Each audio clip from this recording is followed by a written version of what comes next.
what you want, when you want it, where you want it. This is The Mesh.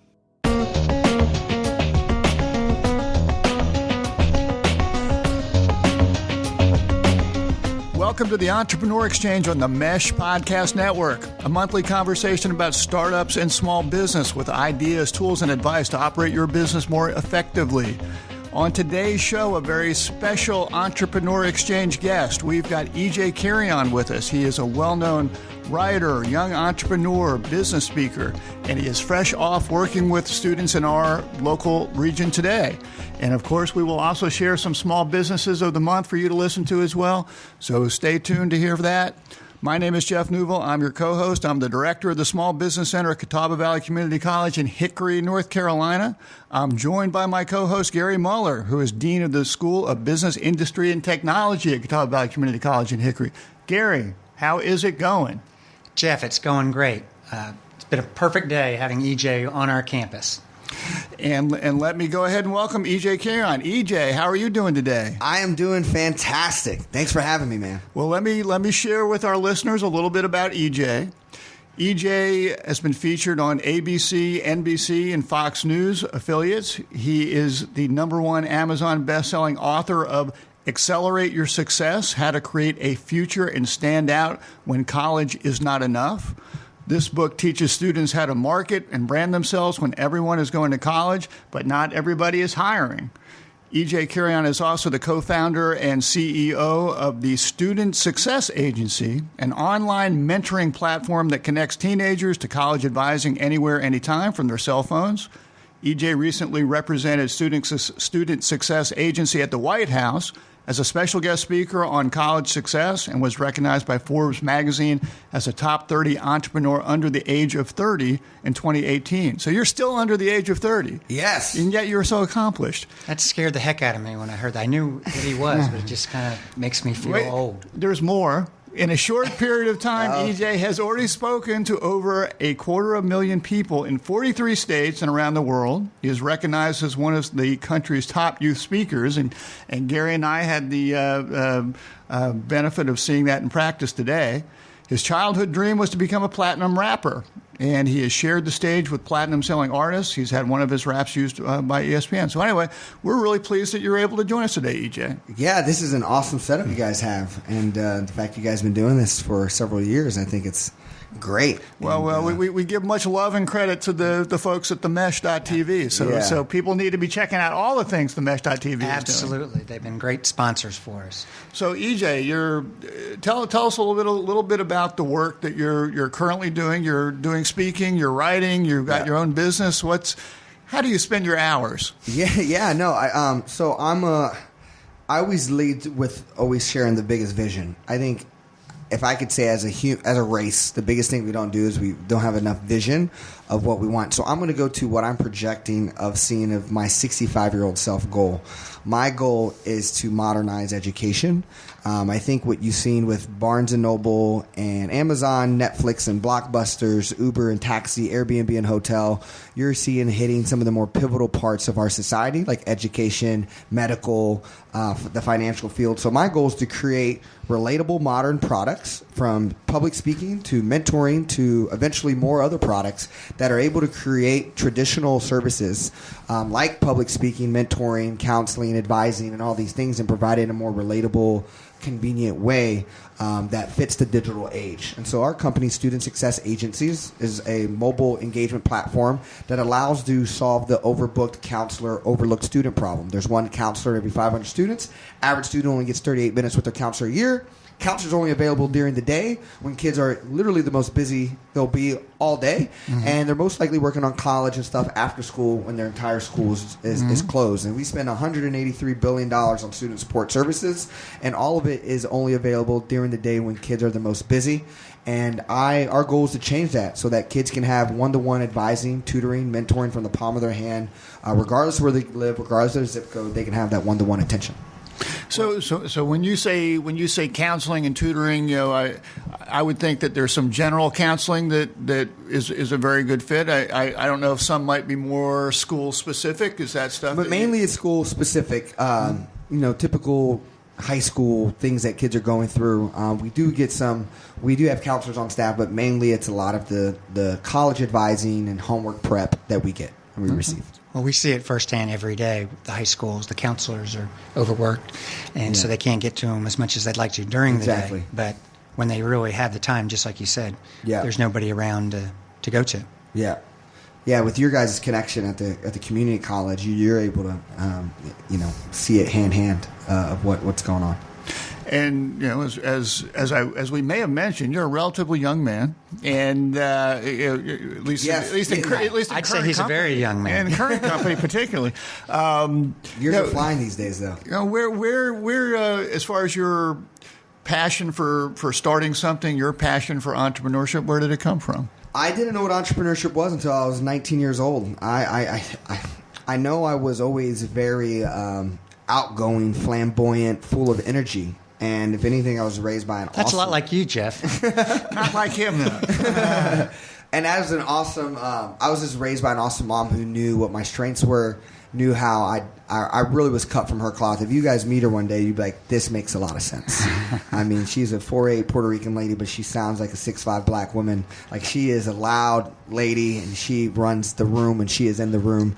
And so competing with her as a kid always was tough. And so I think that's where I got the people skills, the loud and energy, is because you had to in order to survive with such a outgoing mom as well. And so I was always just a people person. And I think that EQ, IQ, the emotional intelligence, the soft skills that are becoming really big in schools today, grit, resilience, self-expectation. Those are the things that I think I was rocking when I was in high school that my mom allowed me to fly with. And entrepreneurship was a way that I just think I was always a contrarian, someone who's always out there to contradict, stand up, be the rebel, do something different. And I didn't lack that confidence. And I think that also came from my mom, who's Puerto Ricans are very confident, from salsa dancing to my mom was a salsa instructor. So that swag and energy was just kind of given to me and always bestowed that I was some great being for being on this earth. And so I give a lot of credit to parenting. And as far as starting your business, I mean, is it just something that you recognized as you were going through the education system that there was a need out there and stepped in to fill it? Yeah. So entrepreneurship. I used to not call myself an entrepreneur. I used to call myself an artist, and I felt like my business and what I was doing was just painting on a canvas. It was self-expression. To me, my business is a reflection of me as a person. I think I'm just being EJ every day I wake up. I'm just being EJ. I don't know another thing to do. So I never thought, I could be an entrepreneur who had multiple businesses until I created a successful business. And now I'm like, okay, I want to do this again. I have other ideas.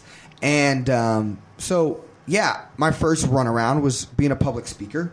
I've been doing that for 10 years. And, doing tons of gigs for high school market, college market. But then I wanted to lead something that was more scalable, more lasting, bigger than just my brand. And so that's when Student Success Agency, a lot of counselors brought me out to their schools, so I was able to listen. I think what's great about being a speaker, I was able to be hot in the fire next to all the problems, hearing kids talk, hearing counselors talk, which then allowed me to create this concept and learn from these people that I was traveling to their schools and visiting with. And that's what led to the Student Success Agency. And I think now that I'm even closer to the fire, that now kids are texting us on a day-to-day basis. We do about 1 million text messages every 6 months, kids requesting help and guidance. And so I'm continuing to be close to that fire, and my asset is to understand teenagers better than anyone else and be able to create relatable products that service those students. And that's where I see so many other great opportunities. So when you're out there talking to kids, and how many you must be a busy guy. I mean, how many of these events are you doing per year, per month? Yeah, I would say I'm doing about 80 a year. So you got some good frequent flyer miles going? Yes, it's going. I'm saving them up for a long trip somewhere. Okay. So first class. Yeah, that's the way to go. It all. So speaking is, I'm a believer in when you start a business, you really have to understand, build a 2-inch hole and go all the way 20,000 feet deep on that 2-inch hole, what you're really, really good at. I call myself CEO, the Chief Evangelist Officer. And I think there's 3 types of CEOs, and some people are great enough to be all 3. I know I'm not. And so that's a chief evangelist officer. That's the salesperson, the person who's people-oriented. And you have the chief executive officer, which is the traditional CEO that we know, and that's business acumen. They're get a high on contracts and operations and order. Those people are, that's my co-founder. And then the other piece in this tech world is a chief engineering officer, and that's a person who understands product if you're in that space. And so if you're building anything technical, I think having all three is a very big key. You're having very smart people who create billion-dollar companies like Facebook and Tesla, who are all three, but not all of us are that I guess talented. Yeah, and you talk about the digital aspect of things, and I would think that as far as promoting your business, marketing your business, that's a big part of how you reach out, particularly to your target customers who are so tech savvy these days. I mean, when you promote your business and your marketing strategy, where do you focus? What do you focus upon? Right now, a lot of my strategy is still focused on like the speaking side and actually getting on stages. I think this is the best. As much as it's a service in itself, it's also just a way to more people to hear your story. And I mean, our first several sales came from me being on a stage and a school district hearing, wow, that sounds great. How do I do it? Or, wow, kids asking, how do I get an agent? How do I get an agent? Mm-hmm. And them going back to their schools like, hey, we heard this guy speak. I think that's what a CEO, the chief evangelist, should be doing is, regardless if it's you're getting paid to speak, is finding as many people who hear your story. And then once you be able to cast that net, then to go deep. And that is where, I answer tons of questions on Snapchat and Instagram. I'm constantly keeping up with students. I mean, students will send me their essay. And I think what a lot of times is the mom and pop way of doing business back in the day is actually really relevant in today's digital age, where it's, a lot of people think, oh, let me send a message to 10,000 followers. No, it's responding to those one messages and having a 40-message dialogue with the kid. Mm-hmm. And the kid being able to text and saying, hey, you're back at CVCC. Like, I remember when you were there. Cool, man. How things are going? Oh, you got a kid? Great. Cool. Like, awesome. Glad life's going well. It's being able to stay and drip that type of building real relationships is always going to be a key to the strategy. How do you craft a message like you did today? I mean, we talked about it coming over here, of getting them engaged, because that's a key thing. If you don't get them engaged early, they won't follow the message that you finished with. Yeah. No, I mean, so speaking on a stage is maybe a lot different than having a billboard or a commercial. But I think from a public speaking side, one of the biggest things I always say, and it's kind of hard to share visually on an audio, but it's I call it the emotional roller coaster, and that is you want the wave of it to be up and down of your presentation, and so y-axis is energy. X-axis is time. And any presentation I have is I create a Y-axis and an X-axis. Y equals energy, X equals time. And I know I need to provide some type of emotional roller coaster.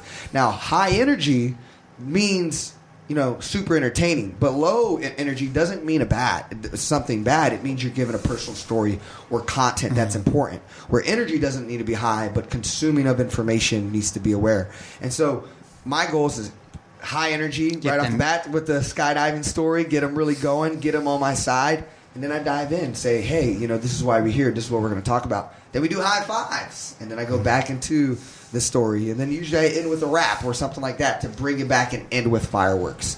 And I think if any public speaking you do, it's a lot of times you see speakers, if you look at their energy and their time, it's one straight line. They kept the same energy, the same tone. And so that to me is a big piece. Is whenever you're in front of a group, are you putting them on an emotional roller coaster? And the more you do that, the better it's going to be.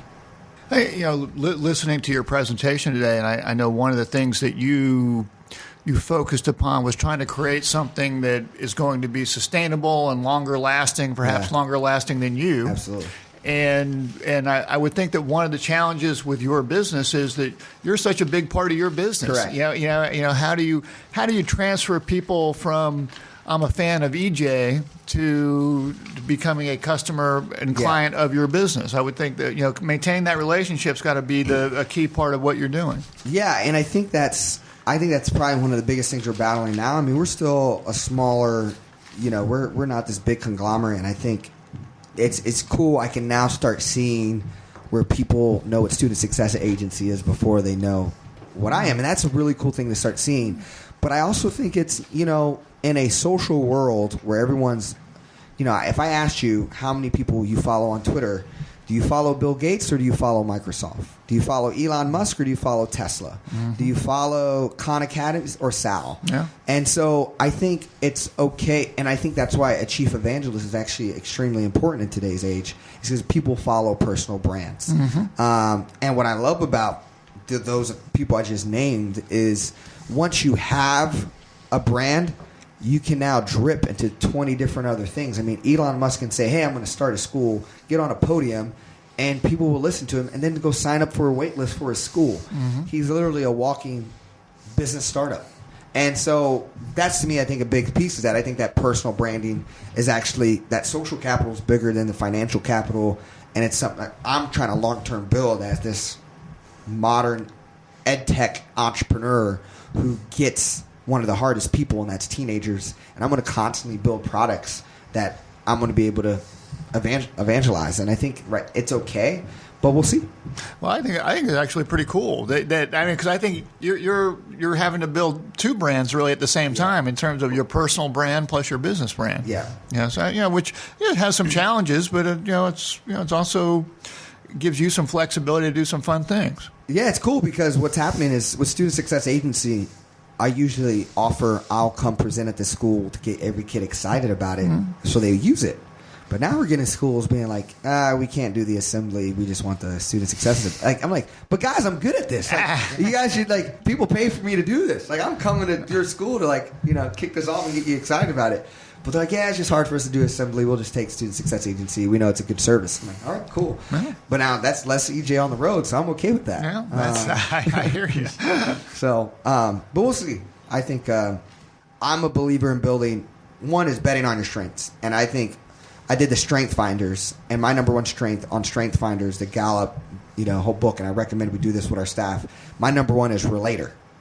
And I think that's what I build is relatability companies. Why was I able to be a speaker? I wasn't the most successful. I could relate the best. I could relate the best to the audience.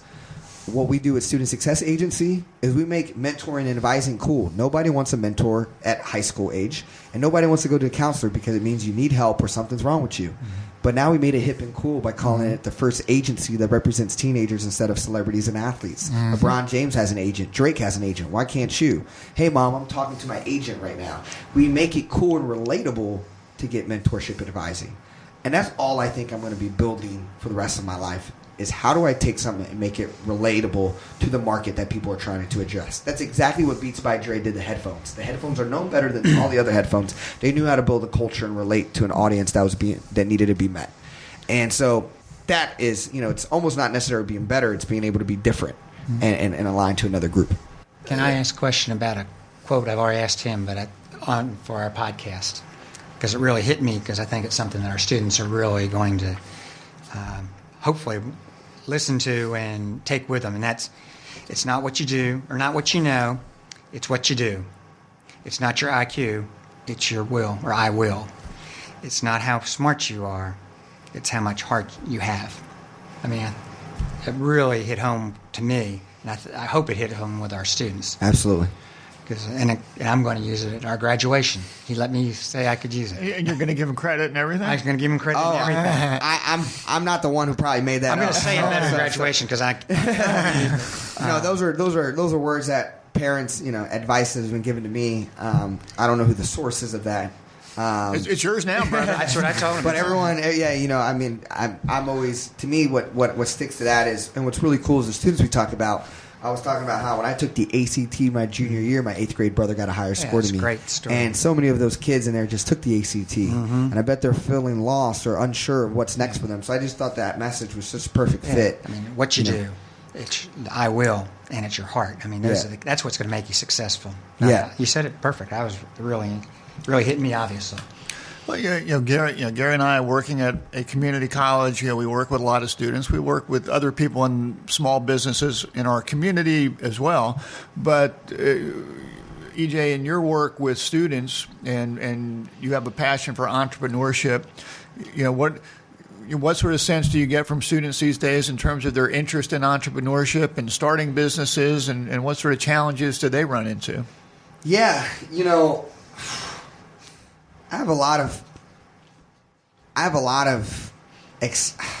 a lot of unknown to this piece. I think it's a fun time to care about education, because I just think the next 30, 50 years is going to look very interesting.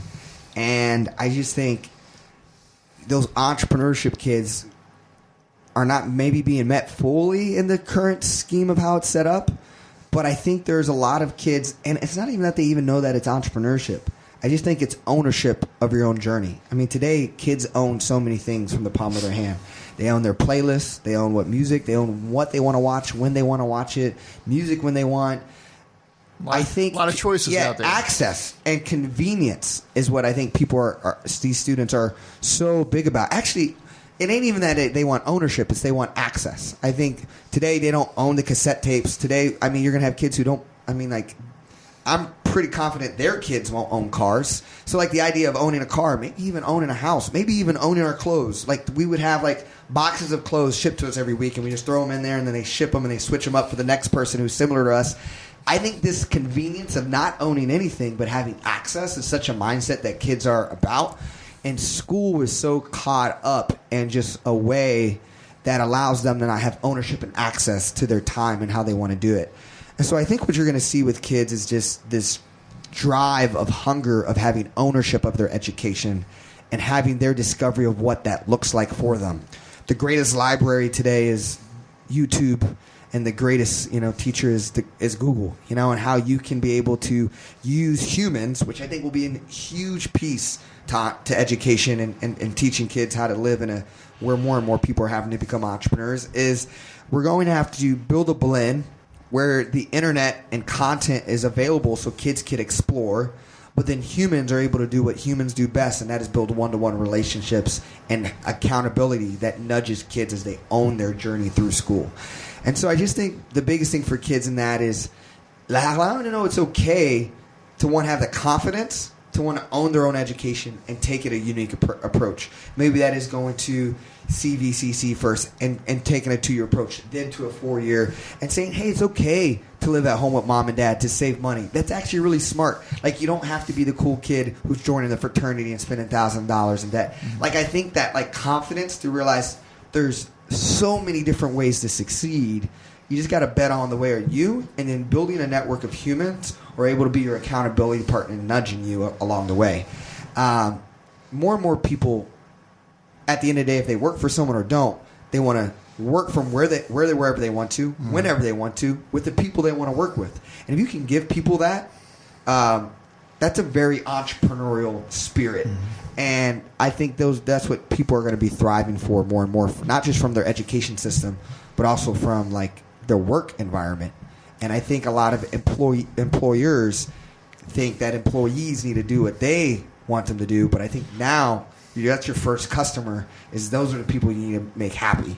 And that's what I tell anybody who we hire full time is we're going to allow you to work where you want, when you want, at your time, whatever. So we have people travel. We don't have an office. We don't have a desk. They don't have to clock in, clock out. And, some of these people I've seen 5 times my entire life, but we've worked together for 4 years. But you're able to fit, and they're allowed to own their career. They're allowed to own their journey. And I think that's what this generation is going to want more and want more from education. Yeah, I think it's scary to someone of my age. Just thought I'd let you know. Yeah. Well, we're going to find a nice home for you. Don't worry. Yeah, I'm very pro-aggressive on it. And to me, it's not a win. It's not an if. It's a win. And it may not happen while we're alive, but this eventually will happen. But I think some things are evolving. When Gary and I probably talk about entrepreneurship and small business ownership, we look at students as being entrepreneurs and starting their own businesses, and some, we hope some do, some will. But I think what you're talking about is that I think more and more students, even those that work for other people, can benefit from having an entrepreneurial mindset, and probably companies that value that are the ones that are going to succeed over the long term. Yeah. And I think companies are probably having to evolve in that way. There are some companies that are not there yet, but the days when people went to work and spent their whole career working for the same company there's still a little bit of that, but it's not that much anymore. Yeah. So it's hard to keep millennials in a job these days. I mean, they come and go. My dad worked at his company for 38 years. Yeah. He thought I was a job hopper because I left every 10 years. Yeah. Hi, I'm Alan. I'm Chris. And we're the co-hosts of Foot Candle Films, a movie review and film discussion show here on themesh.tv. Each episode, we talk about some new movies, cover some film news, and have some recommendations. And trust us, we're just as likely to talk about the latest Jim Jarmusch film as we are the newest Transformers installment. Hold on, don't get too crazy. Well, okay, maybe not that bad. But you can find our show and all our episodes on themesh.tv. Plus, you can subscribe to get new episodes delivered right to your computer or mobile device. We'll see you in the ticket line. So, but you know what I think is work is going to become, if you look at work, I mean, if you ask a lot of adults these days, they have more than one job, and so work is no longer one job for 40 hours a week. I may work 3 days here with my university, but then I have this like part-time business that's actually making a little income. I work on Saturdays and whatever, and then I work for my church on Sundays, doing this. And so you may have like 3 or 4 ways of like making a little bit of revenue. And so I think in some way, a lot of people are going to be entrepreneurs, even if they're not full-time. Well, I try to keep Gary unaware of my internet gambling activities. Let's talk about that. So. Yeah. But I know you were talking with a few of our students after your presentation today who are talking about their business ideas. Yeah. And do you find that there are still students out there that fit the traditional stereotype of entrepreneur, that they've got the passion, they've got an idea, and they're gonna do something? Yes, no, and so what I just shared is on a whole of like all students, but like there's definitely those kids who know what they are, and that's entrepreneurs. And talking with students, I think the biggest thing is if you have the ability to be an entrepreneur, that's such a blessing. I mean, it's such a, like, the idea, like, for me, my greatest obsession is to be able to wake up every day, and if I can say, I get to work on my dream today. And as long as that is what I get to do every day, I am one happy camper. And I think that's what traditional entrepreneurs is like. It's teaching students to realize the most important thing is the ability not to buy things, but is able to afford to live your dream. And, for me, it's teaching kids, how do you get to a point is how do you, I call it, live it. So I call it, I'm trying to break it down when I tell students about entrepreneurship is not black and white. It's living in the gray. The gray is the unknown where there's no answer to success. The gray is the serendipity. It's the chaos. It's the trials. It's the tribulations. As humans, we want to make things black and white. We want to institutionalize things. We want to institutionalize education, love, religion. We want to institutionalize it. But success and all those things are really in the gray. And when we can embrace chaos and embrace the gray, the key is you have to build enough oxygen while you're in that journey of the gray. And that oxygen is cash or the ability to live off of real little amounts of cash. And so kids need to understand that. I had a kid say, man, I want to be my own entrepreneur. And I said, man, how much money do you need to make to live? He said, I need to make $1,600 a month. I said, do you know how rich you are as a human being that you can say that to me, that all you need is $1,600 a month to live your dream? You know what the price tag is for a 50-year-old guy who has 4 kids, a car note, and college debt? Like, you're rich. And so I think teaching these young entrepreneurs, the first is build out your oxygen, which comes from understanding what's the least amount of money you need to live, and then how do you make money where that doesn't need to change that much. And so for me, my oxygen stays really low. I live in a very modest house. I don't own a car because I'm never there. Why would I need it? I could dream, and I could, and the thing about it is that because of that, that's what allows you to be so long term. It's when you run out of oxygen, you become desperate, and you need to make money tomorrow. That's when you start freaking out, and now that's where you opt out and you give up. People are like, how do you run in this successful company? I'm doing the same thing I'm doing today that I did 7 years ago. The only thing is, had the endurance to hang out and stay around long enough for the success to happen. That was another good message today. Yeah, and that's all the kids need to know. If you want to be whatever you want to be, great. The key is now stay as keep your oxygen, cash, as long as possible. And if you can wake up every day and you can dream, I don't care if it's $1,600 a month you need to make or you're going to become a millionaire, you are a very successful human being, because how many people would love to wake up and dream? There's a lot that can't do that. Well, I think that's a great message, in that too often, the entrepreneur gets equated to the multimillionaire who's flying all over the country and doing that, and God bless them. There are some that are time out will there, come, maybe, but it's not all that, and that's a very, very, very small number of them. So if you're going to be an entrepreneur, it can be a very rocky road, and it's going to take you maybe to a place where you can fulfill your dreams. It might not be your private airplane, though. Yeah, right. I mean, so my thing is, I was passionate about education. When I got out of college, I graduated with a journalism degree. When I say I didn't know business, I didn't know business. I graduated journalism, passionate about education. I applied for Teach for America. I got accepted to go to the Valley of Texas, between Mexico, to teach 9th grade English. And it was, you're going to make $35,000 as your salary. I looked at myself in the mirror and I said, I'm not trying to be a millionaire, but I believe I'm good enough where I can make $35,000 a year. That was my entrepreneurial journey right there. I said, am I good enough to make $35,000? And that was my goal. And I think if a lot of kids looked at entrepreneurship that way, they would feel less intimidated of the idea of what success is of entrepreneurship. And if you're telling me there's a 25-year-old walking around making $50,000 a year, living their dream, that person's rocking. That person is winning. And that concept of being able to wake up every day, living your dream, is, to me, what I define as success. And I just think kids need to know that.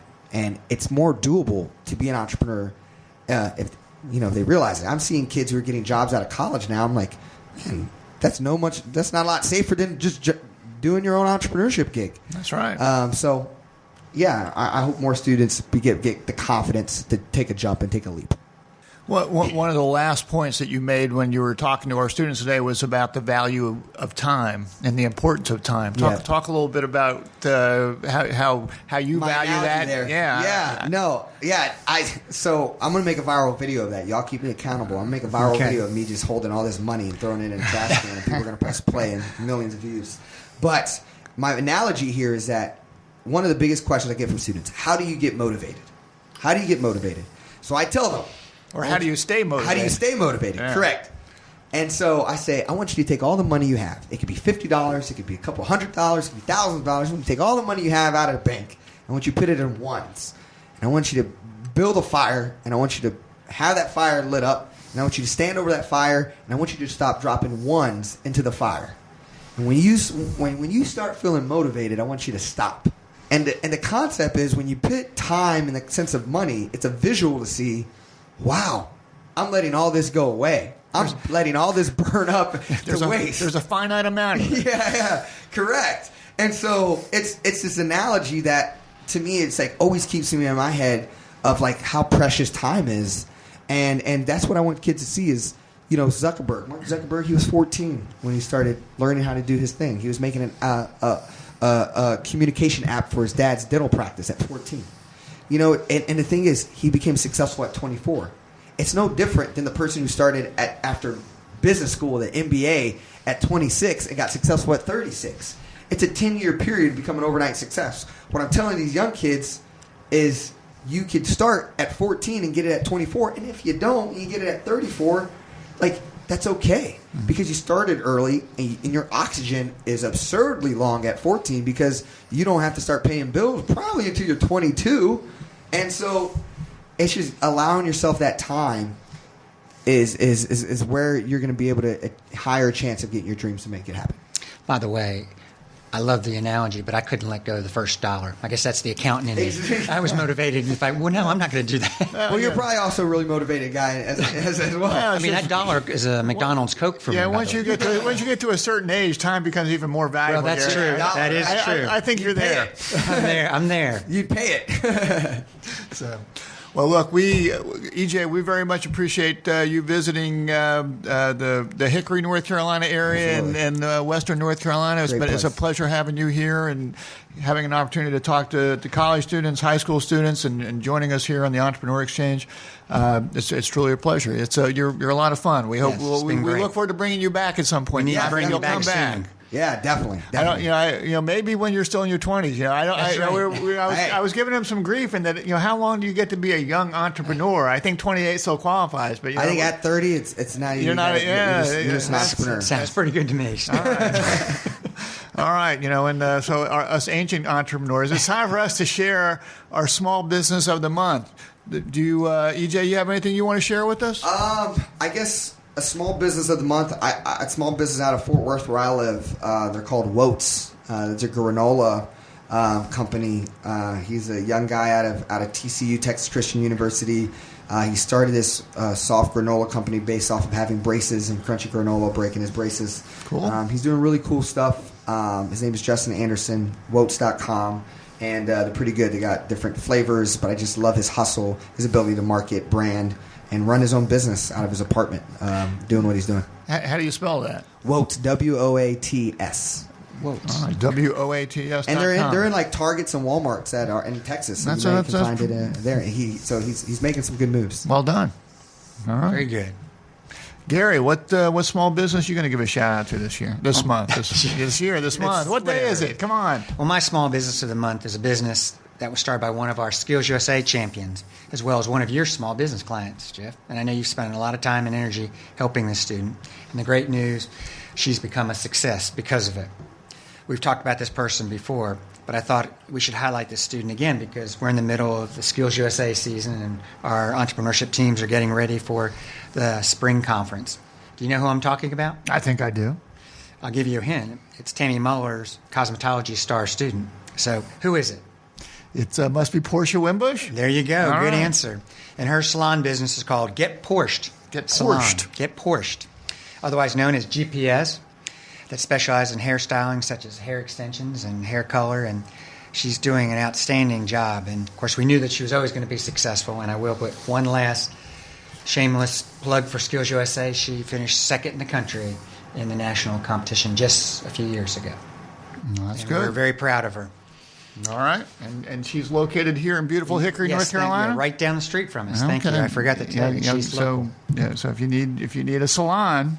I'm looking about hair extensions and hair color. Well, all right, man. I'm not sure that this group is the right candidate for her, but anyway, that may be true. That's why it might be one that she says. That's why this is strictly an audio podcast. That's although true. EJ's been taking some pictures and videos. So anyway, small business. I'd like to give a shout out to it's a business called Biddy and Bo's Coffee Shop in Wilmington, North Carolina.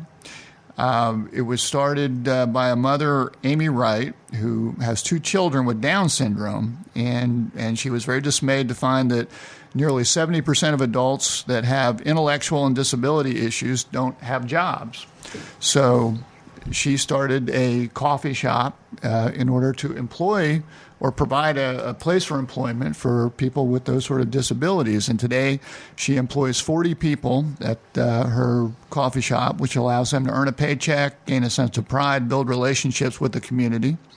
As I mentioned, they've got Amy Wright as a person. She's got two kids, Biddy and Bo, who both have Down syndrome. And in January 16, they opened their first coffee shop in Wilmington.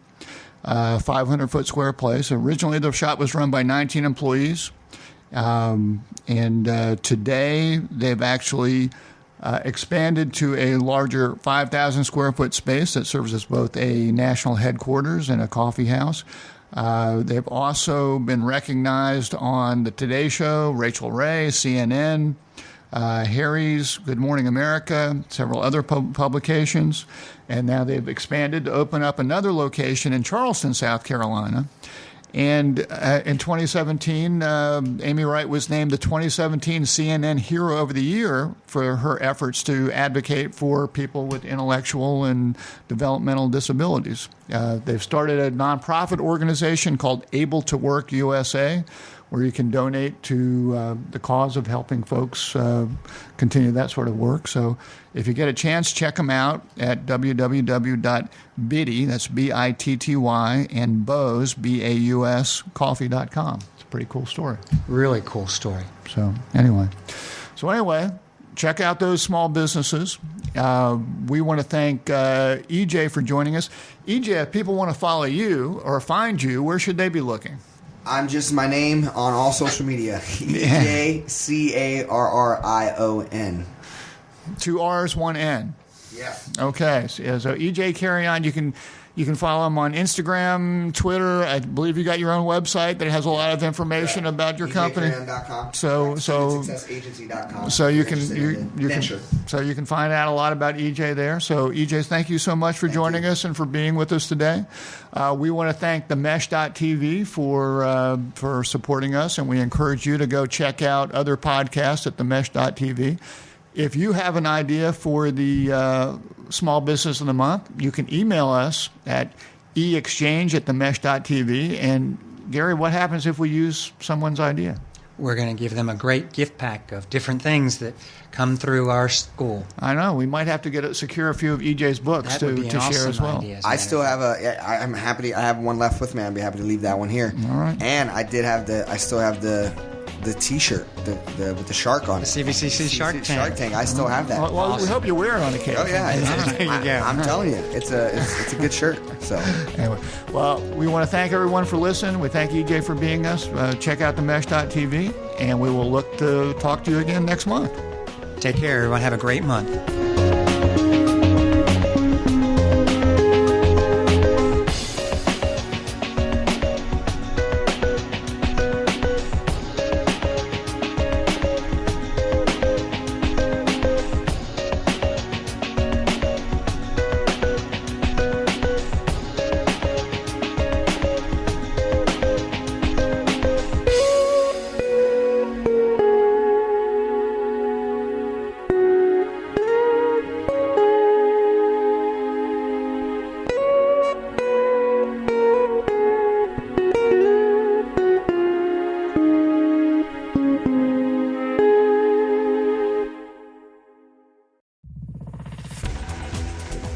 You've been listening to The Mesh, an online media network of shows and programs ranging from business to arts, sports to entertainment, music to community. All programs are available on the website as well as through iTunes and YouTube. Check us out online at themesh.tv. Discover other network shows and give us feedback on what you just heard.